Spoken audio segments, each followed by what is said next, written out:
Hey friends, a little bit late this month, but this is my video for my Wheel of Life card of the month, August 2024, and it is this bad girl. Yeah, I had forgotten that Queen of Swords was what I had received as my August card. I have just been thinking through July, actually in June as well, that I need to cozy up to that archetype because many folks identify me with the Queen of Swords and yet I resist the identification. Why do I resist the identification? I don't know, but this month we'll find out. I'm going to be carrying her close to my heart, wearing her close to my heart all month long.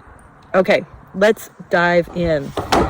I am doing that significator summer work this summer with my card of the month, and my first draw I had, this was my card, right?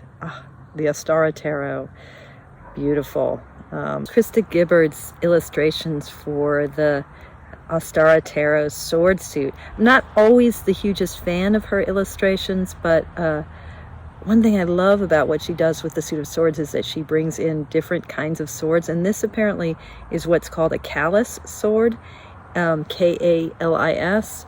I think I'm pronouncing it correctly, maybe not. Correct me below if I'm not. But the waviness of the sword, which makes it look like water, you know, okay, she's a queen, but that waviness is designed so that the sword doesn't stick to the bone as you drive it in. And holy cow, sorry about that. And so this image of the Queen of Swords, like piercing through. Yeah, there's something about the relentlessness of this queen that seems really interesting. Anyway, so the cards that I got for my callus queen, the 10 of Cups and the 8 of Wands. Yeah, significator summer. So my very first draw with this card this month, the significator summer draw, where I just pull the cards one at a time through the deck until I find the Queen of Swords after having shuffled things really nicely.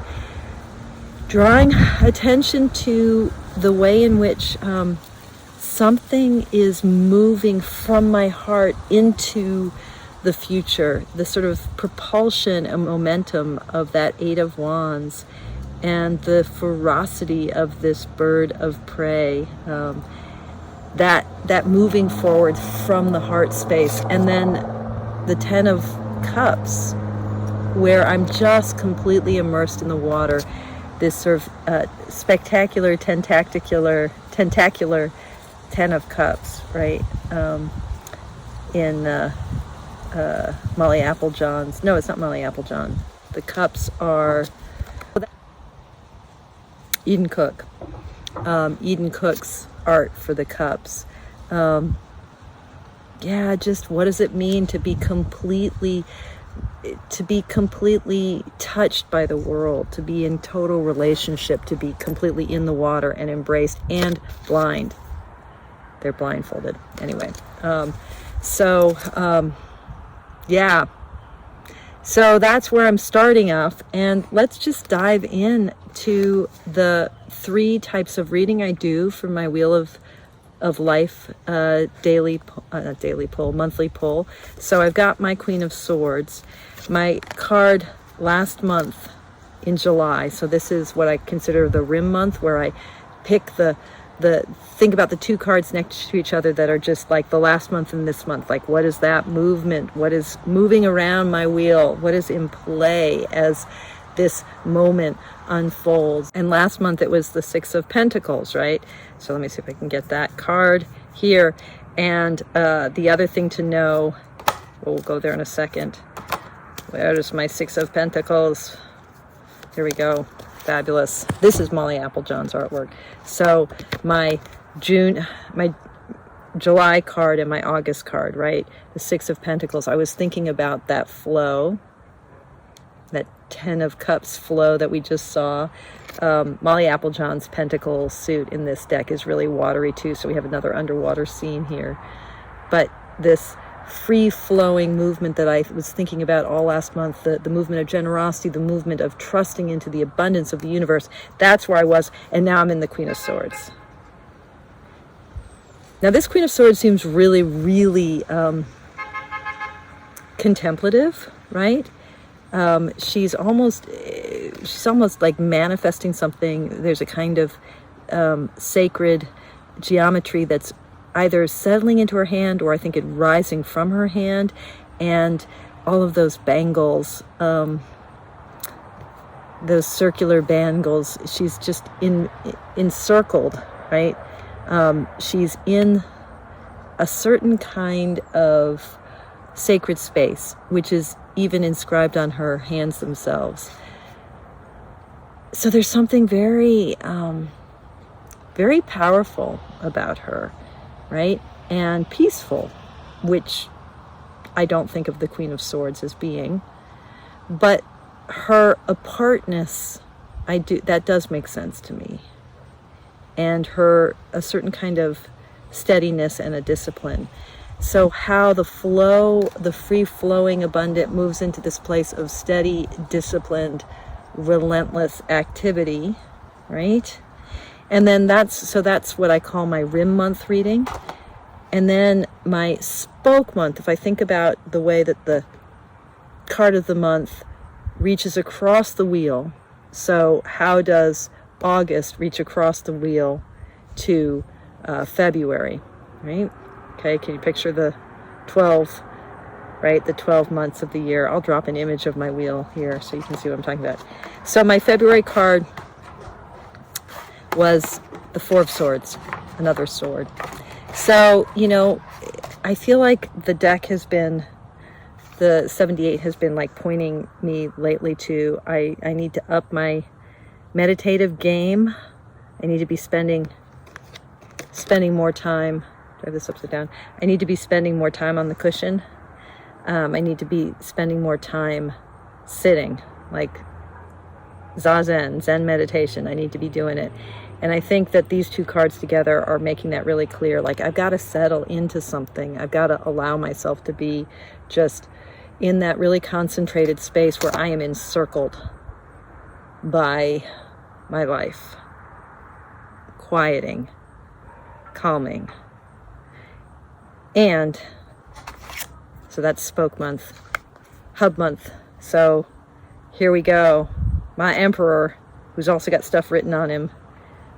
This is another not Eden Cook, Krista Gabbard, or Gibbard. I'm not sure how she says her last name.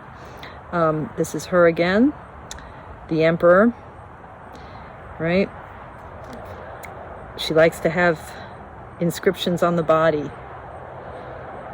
We got to live our principles. We've got to inscribe our world upon us and encircle ourselves within it. So the Emperor is my hub card for the wheel of life. And all year long, I've been kind of working with, what does it mean for me to build and create and center and have a kind of ordering in my world. And last month's Six of Pentacles was reminding me to like give into the flow and to allow things to come and go. And now something about like, okay, bring it down, bring it to the center of the eye, that eyeball. Having said that, so the name of my Zen temple is Buddha Eye. This is the talisman I wear every day that's associated with my temple. And on the back is a figure of Prajna, the perfection of wisdom. That is, it's like Sophia in Greco-Roman kind of imagination. And so Buddha Eye is the eye of wisdom. And I think that's an association here with the Queen of Swords. I'd never really thought of her that way because I think of her as just such a grief-full card, a sad card.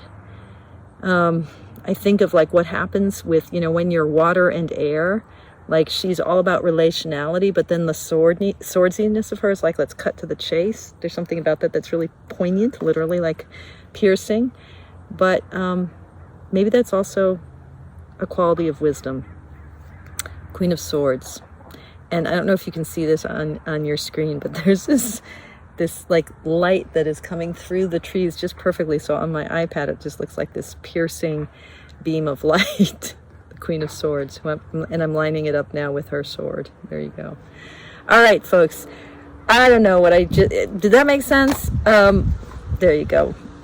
It is what it is. Much, much love to you. Thank you for watching. Thank you for your practice.